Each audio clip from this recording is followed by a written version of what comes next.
And what's your name, sir? Jim. Jim. Hi, Jim. Nice to meet you. So, we were wondering if you had any spiritual beliefs at all. Yes, I think I feel that there is definitely a prime mover, whatever term you want to use for it, who helps to direct people and keep them, uh, give them the option of making the right decisions under sometimes stressful circumstances. Um, It's just I grew up in a rather diverse environment, so although my parents sent me to church pretty early as a kid, they allowed me to form my own opinions about exactly how to focus on that spiritual entity. My mother was fairly religious, Protestant. My father, somewhat lackadaisical about it, but he had some basic grounding in his belief system. Um, so I think it's important somebody has some sort of spiritual belief system to keep them grounded, um, just just to make sure that they know how to control situations when stress does come down on them, and they don't fall apart. And how know that there is an entity to fall back on in case their human relationships fail them. Uh-huh. Okay, so that's about how I feel about it.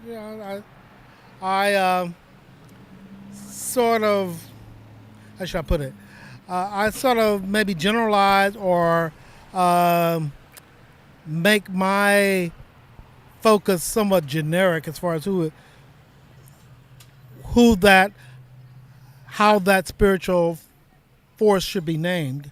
But I do believe that there is a spiritual force that we should all be aware of and um, try to remember that there is someone there giving us some guidance and looking over us when we need it. Do you believe in the concept of heaven or hell? Uh, Probably yes and no, but I'm a little bit ambivalent about it since various religious groups, have their own description of that. And it was brought to my attention when I think I was in high school that our present concept of heaven and hell comes right out of Dante Alighieri. That there were some various concepts of what those places look like until he wrote the Divine Comedy, and that sort of focused the Western world on what heaven and hell should be like. So, yeah, I've seen various religions define it differently. I would just like to think that one is definitely preferable to the other, and whether or not you visualize certain attributes of it um, would be up to your background, how it was described to you. So, yeah. So, So, if I asked you the question of whether or not you were a good person, what would you say? I say I would try to be a good person. I try to keep positive thoughts. I try to feel empathy and sympathy to people who are not doing well.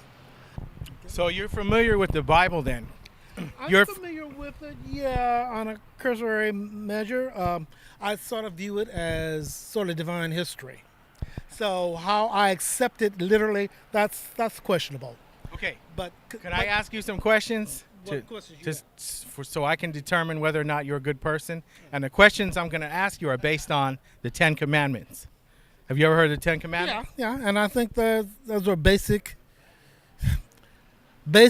concept of responsibility living in any civilization Okay. where you will have some relationship, some responsibility to relationship to other people in your society, like feeding people who can't eat or sheltering people who have no shelter. Very good.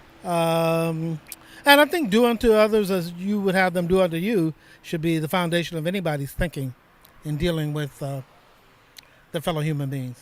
Okay, so have you ever stole anything before in your life? I suspect as a child, Yeah, yeah. Okay, the Bible says one of the 10 commandments is thou shalt not steal. Yeah. Okay, now have you ever lied before? I'm sure I have. I'm sure, and made some very interesting rationalizations for doing it. You know. Me too. Welcome to the club. Yeah, well, you know, this is man's ego, and he's got to protect. And sometimes you're put in a situation where you don't want to be embarrassed, Yeah. or you don't want to embarrass others, and you feel maybe that's the most convenient method to get out of personal or mutual embarrassment. So, yeah, that's easier to do. For me, I suspect it depends on the level of it. You know, Okay. I have to think of the repercussions of telling a lie. Okay, Who's going to suffer the consequences? so by your own admission, you're a liar and a thief. So- I've stolen. Okay. And I'm sure I've prevaricated. Okay, so if God were your judge and you came before the judge on Judgment Day and you were judged by the 10 commandments, would you be innocent or would you be guilty? I'm sure I would be guilty of a certain percentage of it. You know, I mean, those are not all the 10 commandments, but those are some basics. Okay. And I'd have to be able to explain why I behaved in such a non-divine manner, Okay. depending on, of course, that particular age and those particular circumstances. So, Okay. you know, I'll tell it's you a what the generational thing. I'll tell you what the Bible says. The Bible says in John 3:16, "For God so loved the world that he sent his only begotten Son, that whosoever believes on him should not perish but have everlasting life." You know, to a lot of people, everlasting life doesn't sound like it's all what it's made up to be. You know, a lot of people would like to just kind of check out and forget it. So everlasting life, which looks appealing to a lot of concepts, it's not necessarily universally appealing. Okay, there's the Hindu concept of reincarnation, which I'm not crazy about that one either. But you know, I would like to think that if you did a good job, eternal amnesia would be actually as close as I would want to come to everlasting life. I certainly wouldn't want to go through this again, for sure.